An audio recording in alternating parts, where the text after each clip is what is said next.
आदाब दोस्तों, मालदीव के बाद अब बांग्लादेश भी इंडिया को बाइकआउट कर रहा है और पूरे बांग्लादेश के अंदर बाइकआउट इंडिया आउट के हैशटैग रैंक कर रहे हैं।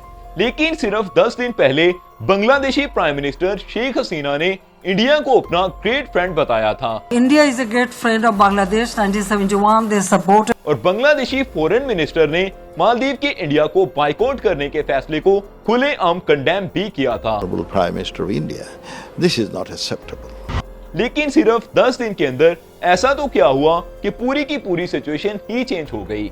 क्या हम ऐसी कोई गलती कर रहे हैं जिसकी वजह से हमें लगातार बाइकआउट का सामना है, या किसी का गनहोना प्रोपेगेंडा कामयाब होता हुआ नजर आ रहा है? इन तमाम चीजों को आज की इस वीडियो के अंदर डिटेल में डिस्कस करते हैं। अगर आपने अभी तक चैनल को सब्सक्राइब नहीं किया तो प्लीज मेक श्योर सब्सक्राइब।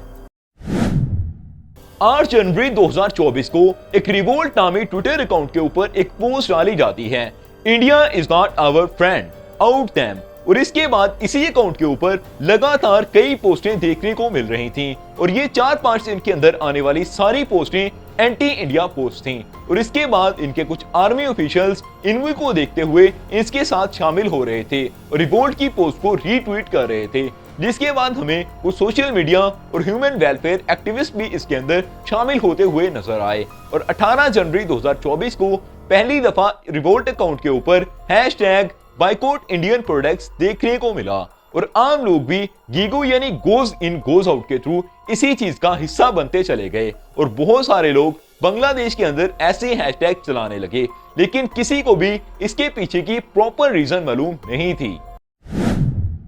8 जनवरी 2024 को बांग्लादेश के अंदर जनरल इलेक्शंस हुए थे और इन इलेक्शंस के अंदर शेख हसीना चौथी मर्तबा बांग्लादेश की प्राइम मिनिस्टर बनी। लेकिन इनके प्राइम मिनिस्टर के चंद घंटे बाद ही एक कैंपेन चलाई गई कि इंडिया ने शेख हसीना के साथ मिलकर इलेक्शंस के अंदर धांधली की है और ये कैंपेन इनकी opposition party Bangladesh nationalist party यानी BNP की तरफ से चलाई जा रही थी और वो लोग शुरू से ही इंडिया से नफरत ही करते आ रहे हैं।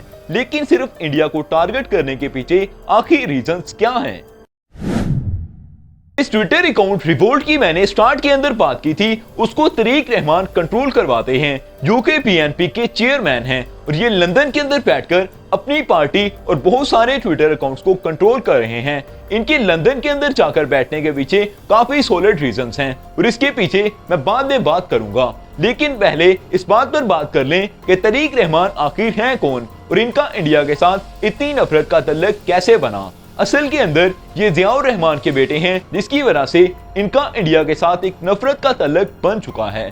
नफरत के तल्लक के चलते ही बांग्लादेश के अंदर भी इन्होंने कभी भलाई का काम नहीं किया। जब मुजीबुर रहमान को कत्ल करके जियाउर रहमान ने अपना होल्ड बनाया था, 1975 के अंदर जनरल डिक्टेटरशिप लेकर आए थे, तो उस वक्त वहां पर उन्होंने काफी कत्लो गारत की थी और कत्लो गारत के चलते ही 3 दफा इनकी पार्टी इक्तदार के अंदर आ चुकी है। लेकिन 2001 के बाद एक दफा भी इनकी पार्टी जीतने में कामयाब नहीं हुई। 2001 के जब इलेक्शन हुए थे तो एंटी हिंदू कैंपेन चलाई गई थी और हिंदुओं को पूरी तरह से वहां पर तंग किया गया था।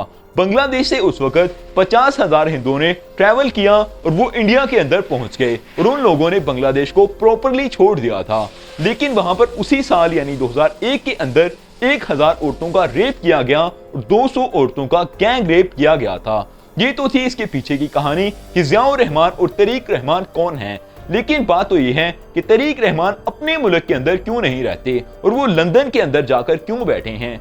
उनकी बांग्लादेश के अंदर भी कोई अच्छी इमेज नहीं है, क्योंकि 2004 के अंदर शेख हसीना के ऊपर इन्होंने एक टेरर अटैक करवाया था और उस टाइम फर्स्ट टाइम वहां पर Sheikh Hasina as a prime minister hire हुई थी और जब प्राइम मिनिस्टर इलेक्ट हुई तो उसके बाद उन पर टेरर अटैक करवाया गया और जब इस चीज पर पता चला कि तरीक रहमान इस चीज के पीछे छुपे हुए हैं तो तरीक रहमान ने बांग्लादेश को छोड़ दिया और उसी वक्त से वो लंदन के अंदर बैठकर पूरे मामला को कंट्रोल कर रहे हैं।